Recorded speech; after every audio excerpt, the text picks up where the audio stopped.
오늘 우리에게 주신 하나님의 말씀을 같이 봉독하겠습니다. 고린도후서 13장 5절 말씀입니다. 고린도후서 13장 5절 말씀 한 목소리로 한 절인데요, 같이 봉독하겠습니다. 너희는 믿음 안에 있는가? 너희 자신을 시험하고 너희 자신을 확증하라. 예수 그리스도께서 너희 안에 계신 줄을 너희가 스스로 알지 못하느냐? 그렇지 않으면 너희는 버림받은 자니라. 아멘. 사도행전 강해설교 중간에 한 4주 정도를 예수님의 사람 제자훈련의 핵심 내용을 가지고 여러분과 나누려고 합니다. 8월 말부터 저희 비올드 교회 1기 예수님의 사람 제자훈련을 시작을 할 것인데요, 참여 한 번도 제자훈련을 못 받으신 분들은 1차 대상자들이시고, 그리고 이미 들으셨지만 다시 듣고 싶다 이런 분들도 2차 대상자들이십니다. 그래서 남녀 2반씩 토요반, 주일반을 좀 개설하려고 하고요, 그리고 저와 저희 아내가 이렇게 강사로 섬기려고 하니까 지금부터 기도하시면서 신청하시면 좋을 것 같습니다. 저는 2009년에 예수님을 인격적으로 만났어요. 근데 그 예수님을 인격적으로 만났다 함은 특별한 체험을 한 것은 아니고, 내 안에 예수님께서 계시다는 것에 대하여 말씀으로 눈이 열린 사건이 2009년 여름이었고요, 그때 예수님의 사람 제자훈련 교제 세미나를 참여를 하고 첫날 저녁에 오늘 본문으로 말씀을 듣다가, 그러다가 제 믿음이 확 바뀌었어요.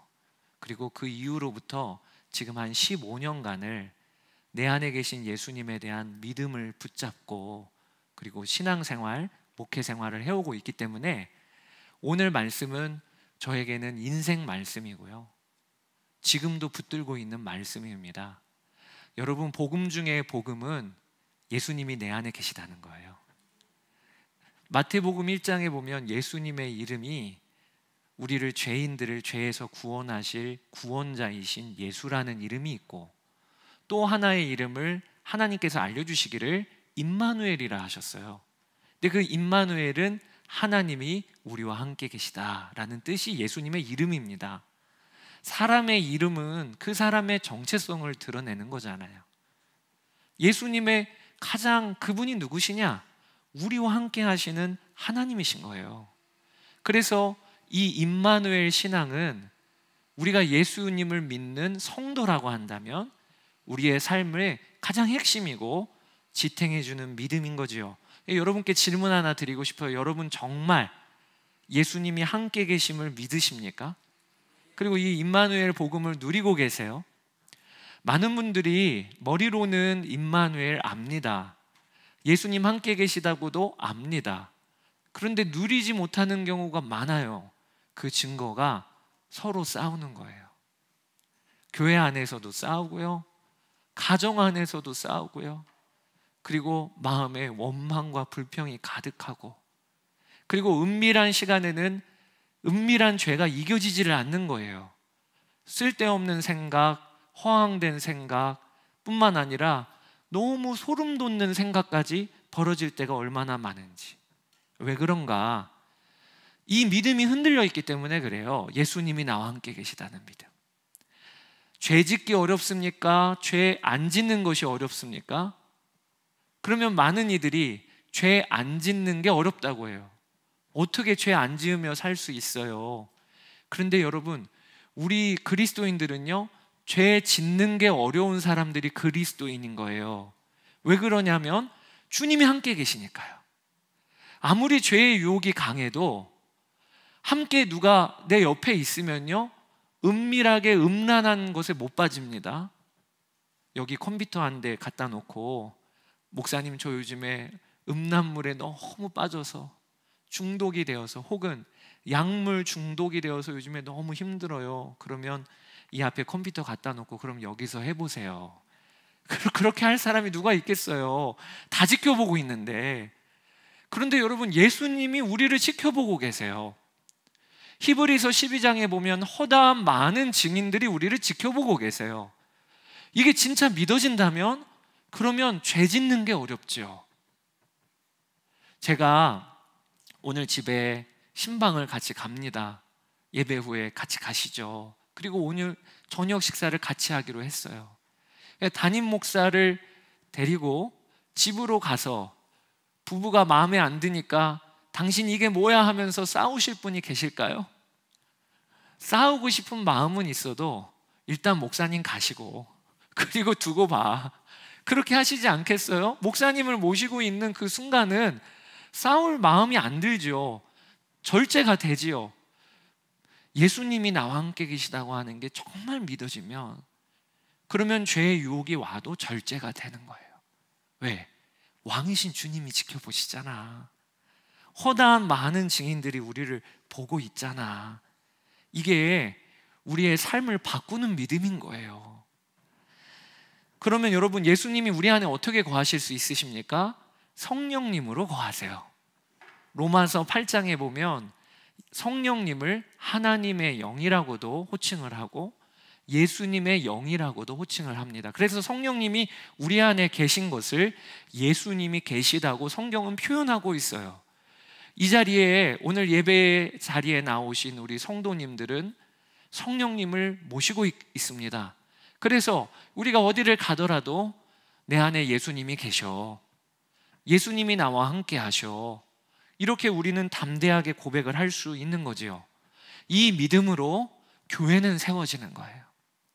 고린도 교회가 엄청 문제가 많은 교회였습니다.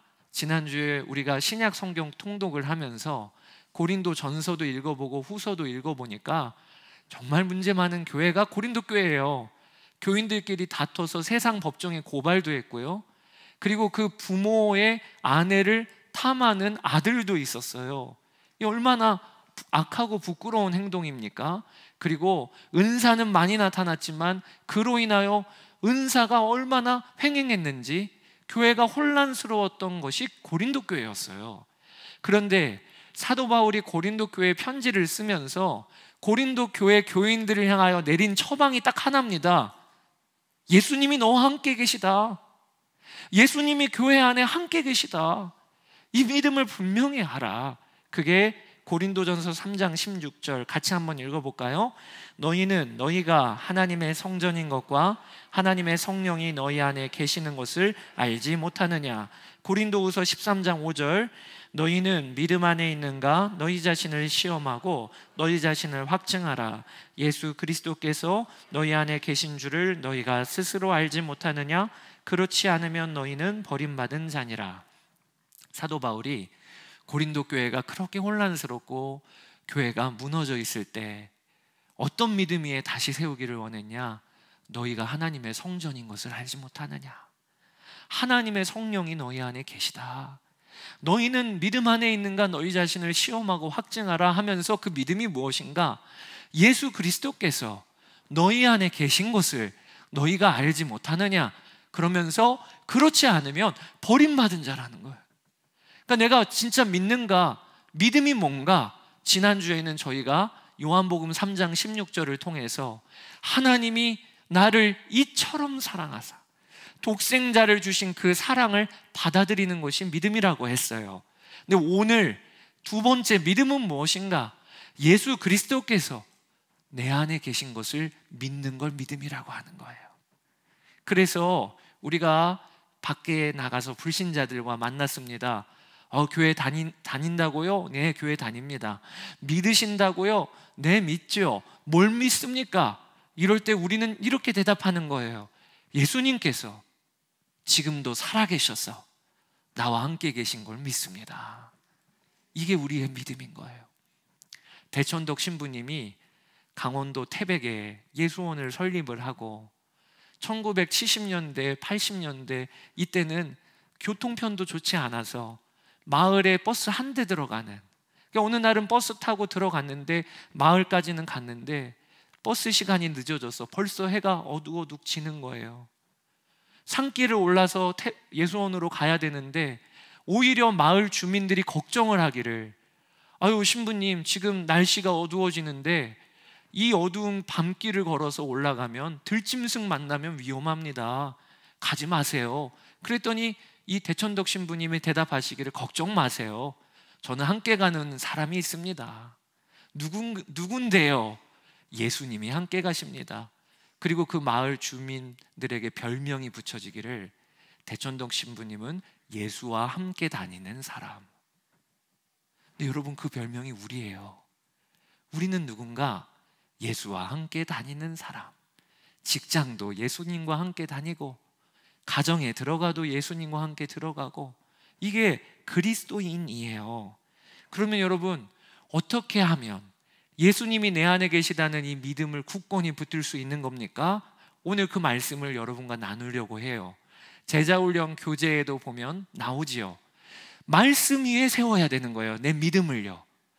저는 예수님 내 안에 계시다는 것을 경험과 그리고 감정으로 분별하려고 했습니다.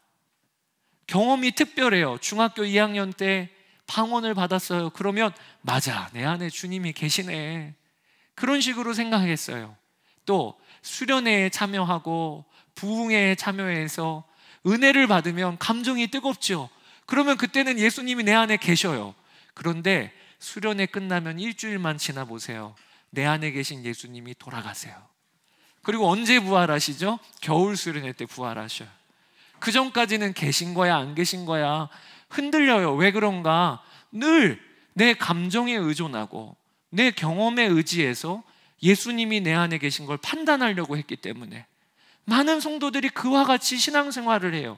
그러니까 널뛰기 신앙생활을 하는 거죠. 내 감정은요 일정치가 않아요. 오늘도 수시로 바뀌는 게 내 감정이에요. 경험도 마찬가지예요. 세상 없는 경험을 한 것이 믿음을 주는 게 아닙니다. 믿음은 말씀에서 비롯되는 거예요. 하나님의 말씀을 들음에서 비롯되고 그 말씀 위에 내가 믿음을 세워야 흔들리지가 않는 거예요. 왜냐하면 하나님의 말씀은 변함이 없잖아요.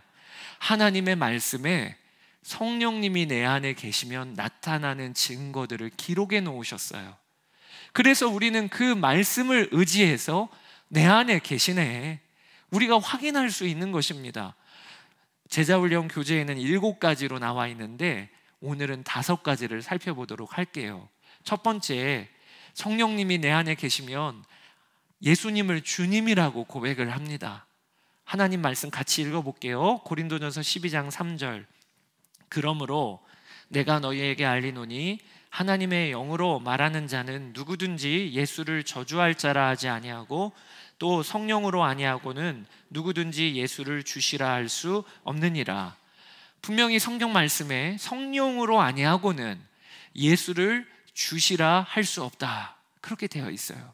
그러니까 여러분, 우리가 예수님을 나의 주님 이렇게 고백하는 것은 성령의 역사입니다. 오늘도 예배 가운데 기도하다가 주님, 로마 시대에 주님이라고 퀴리오스라고 호칭할 수 있는 건 로마의 황제였어요.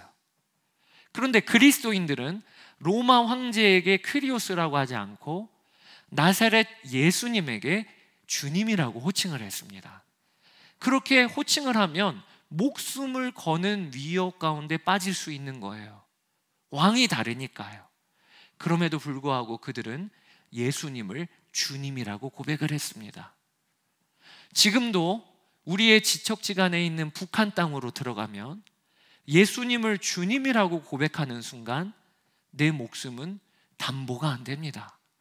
그럼에도 불구하고 북한에 있는 지하교회 성도들은 예수님을 향하여 주님이라고 고백을 합니다. 왜 그렇죠? 성령께서 그 안에 계셔서 예수님을 주님이라고 고백하게 하시는 역사가 있기 때문에 그런 거예요. 여러분께도 질문을 드릴게요. 내가 목숨을 걸고 위협을 받을지언정 예수님이 당신에게는 누구십니까? 하면 그때 나의 주님이시죠. 예수님은 나의 왕이시죠. 이렇게 여러분들이 고백할 수 있으세요? 대답을 똑바로 하셔야 돼요. 고백할 수 있으세요? 그 성령의 역사예요.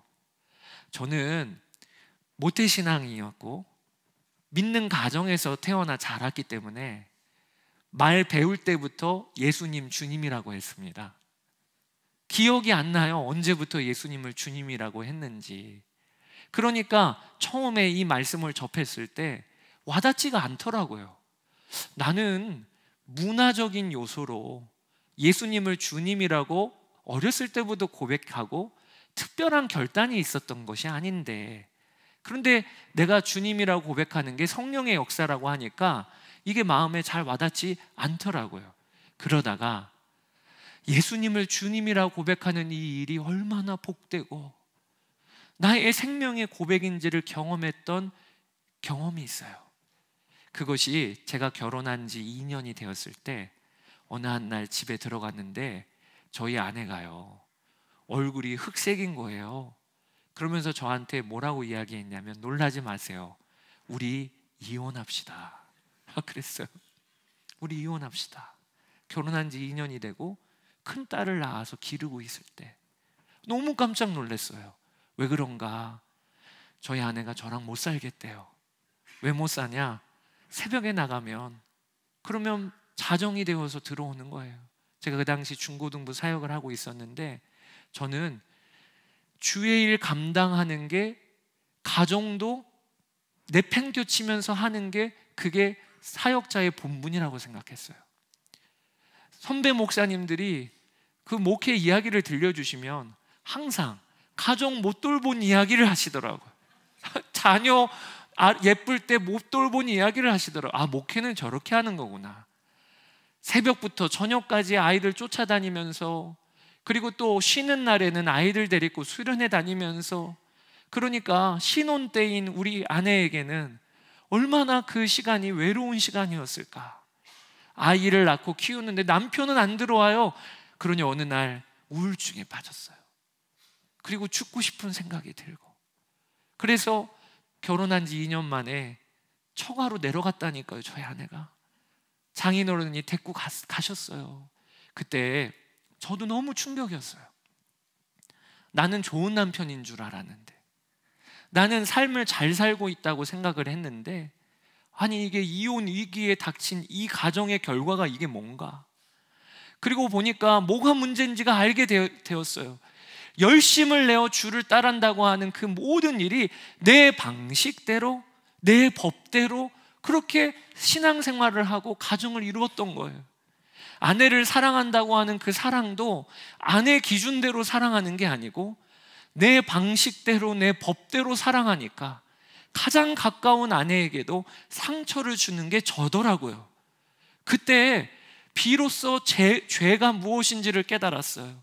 죄는 음란히 행하고 도박을 일삼고 이런 게 죄가 아니고, 내 삶을 내 거라 여기고 내 방식대로 내 삶을 주인을 나라고 여겼던 그것이 바로 죄라는 걸 알았어요. 그때 얼마나 절망했는지, 내가 죄인이구나. 그리고 그해 여름에 제자훈련 세미나에 들어갔는데 첫날 저녁에 예수님이 주님이라는 겁니다. 아니 이전까지는 예수님이 주님이라는 것이 저에게 와닿지 않았는데, 내 인생의 주인이 나라고 하는 것에 대한 절망을 경험하니까 예수님이 주인 되어 주신다는 이 일이 얼마나 복음으로 들리던지. 내가 주인 된 삶은 망했어요. 내가 주인 된 삶은 결과가 가정이 파탄날 지경이에요. 그런데 그런 내 삶에 주님이 오셔서 내가 주인 되어 줄게, 내가 주님이야, 이렇게 말씀하시는 그 말씀이 비로소 붙잡아지더라고요. 그게 복음이구나. 내 삶의 주님이 예수님이라는 게 복음이구나. 여러분, 오늘도 우리의 인생은요, 내가 주인 아니에요. 예수님이 내 삶의 주인이세요. 이게 안전하고 이게 복된 거예요. 그렇게 고백하실 수가 있으세요? 그건 성령의 역사예요. 길 가는 불신자에게 예수님을 주님이라고, 왜요? 내 인생은 내 건데요, 내 인생의 주인은 난데요, 이렇게 갑니다. 그런데 우리 성도들은 맞아요, 내 인생의 주인은 예수님이에요, 이게 나에게는 복음이에요. 이건 성령의 역사인 거예요. 자, 그리고 두 번째, 성령께서 내 안에 계시면 나타나는 일이요, 하나님을 아버지라고 부릅니다. 같이 한번 읽어볼게요. 로마서 8장 15절 16절. 너희는 다시 무소하는 종의 영을 받지 아니하고 양자의 영을 받았으므로 우리가 아빠 아버지라고 부르짖느니라. 성령이 친히 우리의 영과 더불어 우리가 하나님의 자녀인 것을 증언하시나니. 여러분, 하나님을 아버지라고 부르십니까? 그건 성령의 역사예요. 오늘도 기도하다가 하나님, 아저씨 이렇게 부르면 그건 아직 하나님을 모르는 거예요. 어떤 한 청년 자매가 자기 어머니 간증을 하시더라고요. 가정의 첫 번째 믿음이었는데 어머니가 그렇게 전도를 해도 꿈쩍을 안 하시더래요. 그때마다 딸이 엄마를 위해서 하나님 아버지께 기도하고 있어. 그렇게 복음을 전했어요. 근데 어느 한 날 어머니가 직장에서 큰 어려움을 겪으셨어요.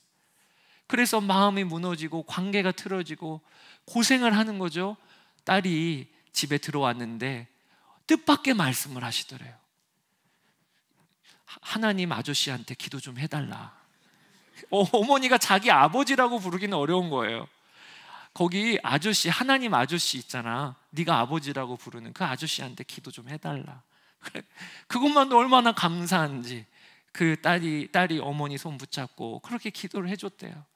그러다가 어느 한 날 그 어머니가 하나님 아버지께 기도해달라. 그리고 나 교회 다닐 거야. 그래서 전도한 이야기가 있어요. 여러분, 하나님을요 아버지라고 부를 수 있는 건 성령의 역사예요. 이 자리에 계신 분 중에 육신의 아버지로 인하여 쓴 상처가 있는 분이 있으실 거예요. 아버지 하면 어감이 안 좋아요. 왜? 육신의 아버지와의 추억 때문에 아버지 하면 아주 호되게 나를 혼내셨고 엄하셨고 인색하셨고, 그래서 사랑이라고 떠오르지가 않는 그런 분들이 계십니까? 그런 분들은요, 아버지는 나의 보호자가 되신다는 거예요. 나의 보호자. 하나님이 나의 아버지 되신다는 얘기는 내 보호자가 되신다는 거예요. 제가 3년 전에 허리 디스크가 터져서 급히 수술을 받아야 했었습니다. 근데 그때가 코로나 시즌이었어요. 그래서 병원에 입원을 하는데 가족들은 못 들어온다네요. 그래서 병원에 혼자 들어가서 이제 그 다음 날이면 이제 수술실로 들어가는 거예요. 가벼운 수술이죠. 그래도 제 인생의 첫 수술이니까. 그래서 옷을 입고 그리고 이제 수술실로 들어가기 위하여 철침대에 누워서 그렇게 이동을 하는데 마음에 두려운 거 있죠. 이제 의식을 잃고 수술 후에 깨어나는 거니까 어떻게 될까? 그때 하나님이 제 마음에 가족은 아무도 없는데 나의 보호자이신 하나님은 수술실까지 들어가실 거야. 이런 마음을 주시더라고요. 걱정하지 마. 내가 너의 보호자야. 수술실 안까지 나도 들어갈 거야. 이런 마음을 주시니까 마음이 확 안심이 되는 거 있죠. 그리고 그날 아침에 이사야서를 큐티 중에 있었는데 본문이요, 이사야서 46장 3절 4절이었어요. 제가 한번 읽어볼게요. 야곱의 집이여, 이스라엘 집에 남은 모든 자여 내게 들을지어다. 배에서 태어남으로부터 내게 안겼고 태에서 남으로부터 내게 업힌 너희여, 너희가 노년에 이르기까지 내가 그리하겠고 백발이 되기까지 내가 너희를 품을 것이라. 내가 지었은즉 내가 업을 것이요 내가 품고 구하여 내리라. 이 말씀을 묵상하는데요, 얼마나 감사한지. 태에서 남으로부터 내게 안겼고 노년에 이르기까지 내가 너희를 품을 것이라. 이 말씀이 저의 약속의 말씀으로 붙잡아지는데, 맞아, 나에게는 보호자가 계셔. 그게 아버지예요. 여러분, 이 자리에 백발이 있으십니까? 백발이 되기까지 하나님은 내 보호자시래요. 저는 고등학교 2학년 때 저희 아버지가 쓰러지심으로 청년 이후부터는 아버지가, 육신의 아버지가 부를 뿐이 없었어요. 아버지, 아버지. 그러니까 고등학교 이후로는 저희 집의 가장은 저였어요. 그러니 두려웠어요. 내가 그럴 능력이 없는데 우리 가정의 가장이라니. 내가 그럴 수 있는 힘이 없는데 우리 가정을 이끌어야 된다니. 그러니 제 청년 시절의 마음의 깊은 곳에는 두려움이 있었어요. 그런데 하나님을 인격적으로 만나고 내 안에 주님이 계심으로부터 달라진 게 있다면, 나는 보호자가 계셔. 우리 가정의 가장도 하나님이 나의 가장이셔. 이게 얼마나 내 마음에 담대함을 주는지 오늘도 우리에게 동일해요. 하나님은 우리의 보호자세요. 이게 성령의 역사입니다. 그리고 세 번째, 성령님이 내 안에 계시면 하나님께서 주시는 은혜를 깨닫게 돼요. 같이 한번 읽어볼게요. 고린도전서 2장 12절, 우리가 세상의 영을 받지 아니하고 오직 하나님으로부터 온 영을 받았으니 이는 우리로 하여금 하나님께서 우리에게 은혜로 주신 것들을 알게 하려 하심이라. 성령께서 우리 안에 계시면 하나님이 우리에게 은혜로 주신 것들을 알게 된다는 거예요. 오늘도 예배 드리다가 여러분, 은혜야, 오늘 이 자리에 앉아있는 게 은혜야. 그리고 말씀을 듣다가 맞아, 하나님이 나의 아버지셔, 예수님이 내 삶의 주인이셔, 이렇게 깨달아지는 분이 계세요? 그거 성령의 역사예요. 불신자들은요, 아무리 이 예배 시간에 와서 환영해주고 그리고 편안한 의자에 앉힌다고 은혜 받지 못해요. 성령께서 우리 안에 계시기 때문에 은혜가 깨달아지는 거예요. 한 번은 제가 말씀을 전하고 내려오는데 한 집사님이 눈물을 뚝뚝 흘리시면서 저에게 하시는 말씀이, 목사님, 저 이번 한 주간 어떻게 사셨는지 아셨죠?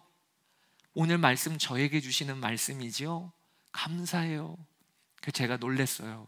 아니거든요. 말씀 준비하다가 집사님 생각한 적이 한 번도 없어요. 그래서 집사님 아니에요, 이번 주 말씀 준비하면서 집사님 생각한 적이 없어요, 이렇게 말씀은 안 드렸어요. 그런데 제 마음에 성령의 역사구나. 그 말씀이 나의 말씀으로 들리게 하시고 그 말씀이 은혜로 여겨지게 하시고 마음의 격려를 받고 새 생각을 주고 그리고 새로운 결단을 하게 하시는 이 모든 역사가 성령의 역사예요. 우리가 지금 경험하는 일이에요. 이게 은혜를 깨닫게 하시는 주의 역사입니다. 그리고 네 번째, 성령이 우리 안에 계시면요, 성령의 근심하심을 깨닫게 됩니다. 에베소서 4장 30절 같이 한번 읽으실게요. 하나님의 성령을 근심하게 하지 말라. 그 안에서 너희가 구원의 날까지 인치심을 받았느니라.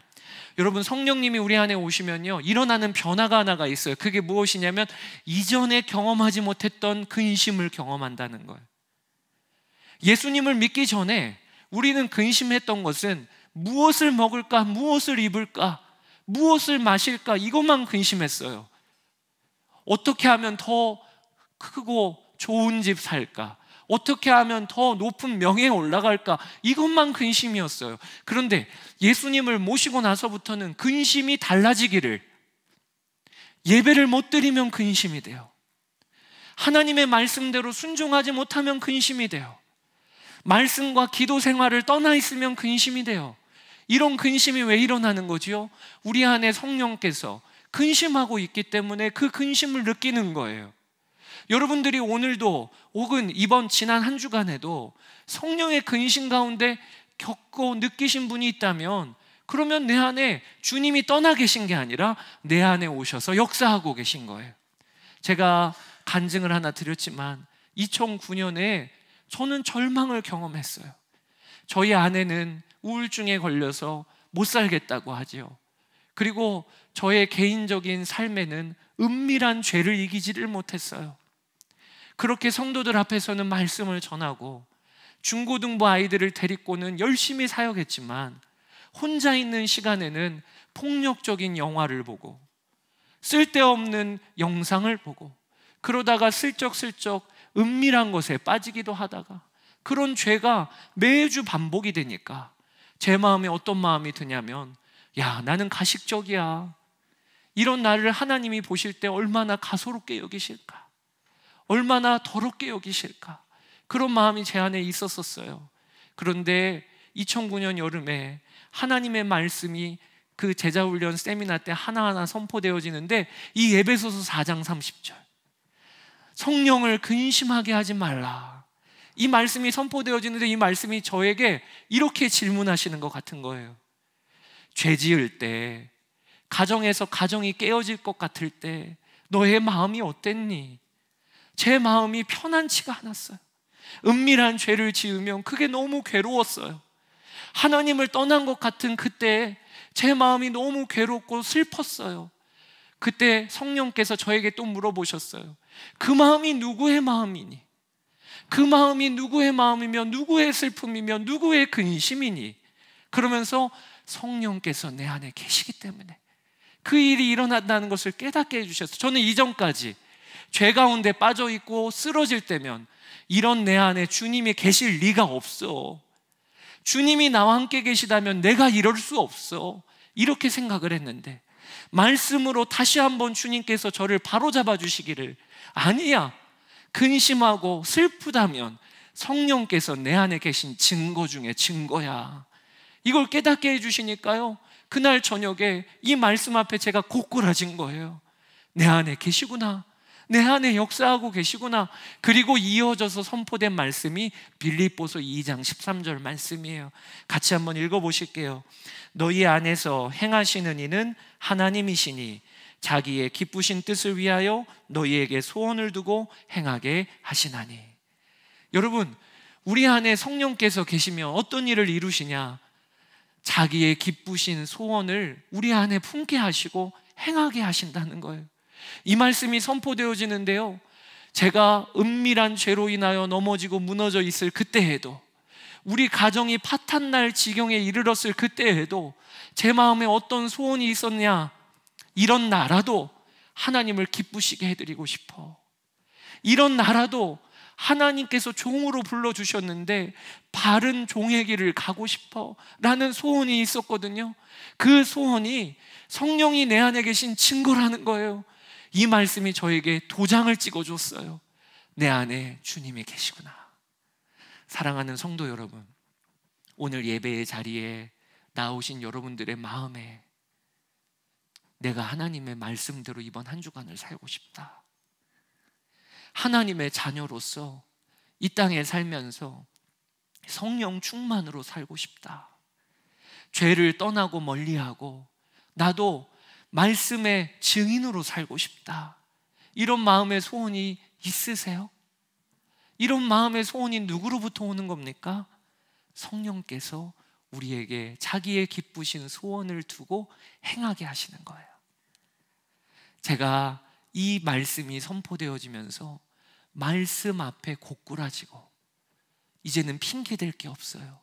내 안에 근심이 있고 성령을 기쁘시게 하는 소원을 두게 하시고, 이 일이 언제고 있더라고요.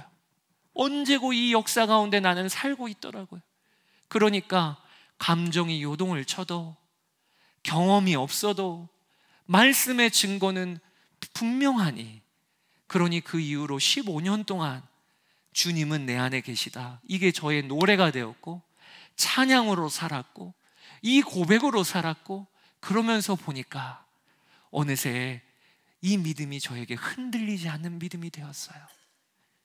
그리고 이 믿음의 바탕 위에서 매일매일 주님과 교제하기를 시작하고, 그러면서 주님의 성품을 담고 이 길을 걷게 되었어요. 오늘 주님이 여러분도 초청하십니다. 조지 뮬러 목사님이 영국 브리스톨에서 고아 1만 명을 먹이는 사역을 하셨어요. 믿음으로, 오직 믿음으로 누구에게도 도움을 요청하지 않고 하나님이 먹이시면 이 일을 하겠다 해서 무려 50년이 넘도록 이 사역을 감당해 오셨습니다. 근데 그 조지 뮬러 목사님의 기도 생활이 우리에게는 참 특별하게 알고 있는 일이죠. 평생 5만 번 기도 응답을 받았다는 거예요. 그런데 지난주에 영국 선교 여행을 갔다 오신 임동영 목사님이 그 이야기를 하시더라고요. 브리스톨에 갔을 때 그 팀을 함께 인솔했던 한 박사님이신데, 목사님이 조지 뮬러 전공이시래요. 근데 그 조지 뮬러로 박사학위를 받으셨는데 그분이 그 얘기를 하시기를 5만 번이 아니고 사실은 원문에는 그거의 3배인 15만 번이라는 거예요. 세상에 15만 번이라는 게 우리가 이해하기가 이건 너무 과장됐어 라고 하니까 아마 번역 과정에 5만 번으로 했을 것 같다, 그런 이야기를 하시더라고요. 임동영 목사님이 계산에 빠르신 분이에요. 수학을 잘하세요. 곧바로 수학을 해보셨대요. 계산을 회심하고 목회하면서 한 50년 정도를 고아원을 운영한 것으로 잡고, 그리고 15만 번 기도 응답을 하면 매일 10번 이상 기도 응답을 받았다는 거예요. 그러면서 매일 10번 기도 응답을 받을 수 있었던 그 역사가 너무 놀랍다. 근데 제가 듣다가 아니 10번 기도 응답 그것만 받는 것도 쉽지 않을 것 같은 거예요. 좋은 게 아니라 어떻게 기도를 그렇게 많이 하냐는 거예요. 그러면서 하나님이 제 마음에 깨닫게 해주신 것이, 조지 뮬러의 기도 응답의 비밀은요, 매일 작은 것에도 기도 응답이라고 여기고 주님께 구하고, 그래서 받은 기도 응답이니까 하루에 10번씩, 그리고 평생 15만 번 기도 응답을 받은 거 아니겠어요? 여러분, 기도 응답은요 엄청 대단하고 놀라운 기도 응답으로 계산하면 안 되고, 오늘 아침에 일어나면 사실은 그게 기도 응답 받은 거예요. 내가 하루에 밥을 먹는 이것도요 주님께 내가 의지하고 이것도 기도 응답이라고 여기니까 15만 번 기도 응답의 역사가 일어나는 거죠. 여러분, 신앙생활은요 큰 것으로 계산하는 게 아니에요. 신앙생활은요 작은 것으로 확인하는 거예요. 오늘 우리가 이 자리에 나온 이 연유가 뭡니까? 성령께서 인도하시니까 나온 거죠. 오늘 이 자리에 예배를 드리면서 내가 귀를 열고 말씀을 듣는 이 역사가 누구의 도움이십니까? 성령의 도움이시죠. 작은 것에서부터 성령의 역사를 인정하는 믿음이 우리가 주와 동행하는 믿음의 발판이 되어주는 거예요. 그래서 여러분, 이렇게 하지 마시기 바랍니다. 주님, 저 만나주세요. 아니에요. 이미 주님은 내 안에 역사하고 계세요. 그 증거가 오늘 이 자리에 나와 있는 것입니다. 그러니 어떻게 기도해야 될까요? 만나주세요가 아니라 주여 더 역사해 주세요. 더 저를 통해 일해 주세요. 그리고 여러분, 우리 가정을 위하여 기도할 때도 주님 저희 가정을 다루어 주세요가 이미 다루고 계세요. 그 증거가 그 기도를 하고 있는 나입니다. 그러니 성령의 역사가 강물과 같이 흘러가는 가정 되도록 그렇게 기도하세요.